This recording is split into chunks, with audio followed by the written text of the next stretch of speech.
Mayong gabi sa tanan. Mayong gabi lang sa tanan nga subaybay sa atong programa.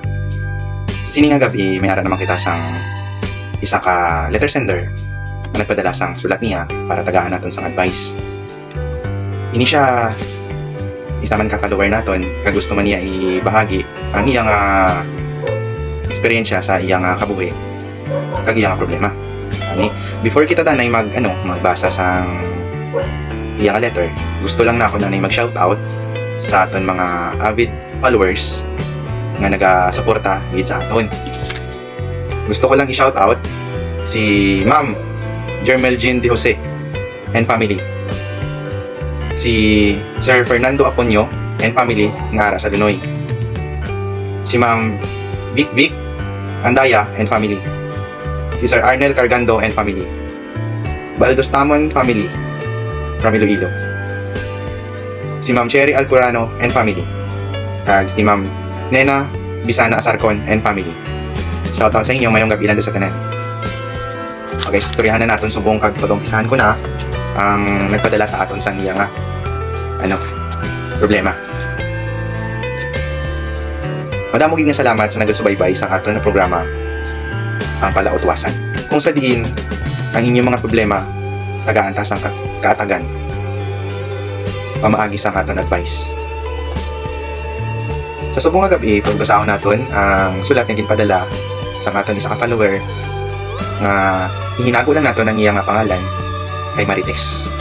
Nagaedad sang 31 anyos kag pumuluyo sang Isla Punta Bungkayaw. Ang akong problema nahanungod sa akon kaupod sa obra. May kaupod ako sa obra nga daw hindi ko gid mabalaan or maintindihan kung nga man permi lang siya nagasuksok sang face mask.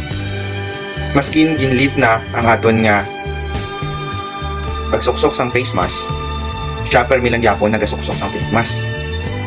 Actually, bago lang ni siya namon nga kaupod o bago lang siya nagsulod sa amon nga kumpanya nga ginaobrahan. Pag wala pa man kami makakita sa iya itsura, maskin magkaon. Kaya wala siya nagaupod sa amon pagkaon. Pero isa ka bes nga nag-CR ako kay nalupot ako. Wala siya siguro nakatulupangod. Ngayara ako nagapungko sa CR kag nagabagun-a. Pasintabi lang sa mga nagakaon. Nakita ko gid ang pagkukas niya sang iya mask. Baw pang pagkakita ko sang itsura, imbes na pulupunggan ko patani, ang ipagawa ko ay para hindi niya kumabalaan nga ara. Sos! Ano man yang imo kay imbes nga napunggan ko pa, bumusawak gid. Dali-dali siya nga nagdalagan paguha. Wala ko kabalo kung nakibot siya sang bumusawak o kung sang kabaho sang nagbusawak. Buligi man ako pang sa akong problema. Kaya hindi ko kabalo kung sino ang mahuya sa amon na duha. Ako bala or siya kay nakita ko sa iya itsura nga nagulpihan gid sa nagapagpadala Marites sang Punta Bungkayaw. Kasadya man sa aton nga nagpadala sang iyang letter, no? Mamang Marites, sa tuod lang na-curious ko bala kung ano ang imo nakita kaysa base sa imo sulat nga ginpadala.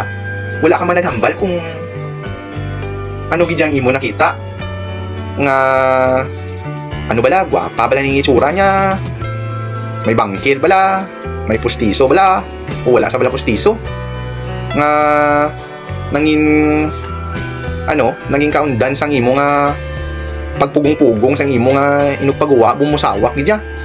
Malay natin ba sinakibot man saya siguro or nabahuan sa mga dumalagan sa. Pero anyways, Mamang Marites,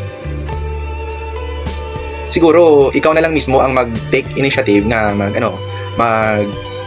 makipag-istorya sa iya kay syempre una bes ambal mo gani may mas sa nga ginasuksok, di ba? Siguro may ginatago siya nga hindi niya gusto makita sa kadamaan o ma-expose kung ano man inadira.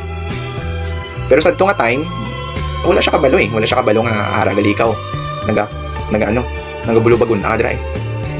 Ikaw na lang mag-initiative nga palapitan siya katuan siya kag istorya kon party sa natabo. Kag magpangayo ka man sorry. Malay naton nagahulat man lang siya. O kay syempre nahuya ka gani. Kaya nakita mo ang ginatago niya, kung ano man ang ginatago niya. Ani subong pa lang, ikaw na lang mag-take initiative para nga ano mo siya, may istorya. Malay mo, in the future, magano pa kamo. Maging suod pa kamo nga mag-abyanay. Di ba? Gani mang marites, hindi mo na pagpadugay-dugayon pa. Buwas dason, imo na siya dason katuan, kag istoryahon, para matapos na nang imong problema. Kay kagamay mo lang sina imong problema. Kumbaga, nahuya ka lang kag pride mo man siguro nga hindi ka makapalapit sa iya. Pangod sa natabo. Siguro nagahinultanay man lang ka mga duwa. Pero kay syempre, balaan ko nga kaya mo ginaya nga katuan or kaya mo ginaya sa nga palapitan. Go! Diba? Gani, boss dason na, okay?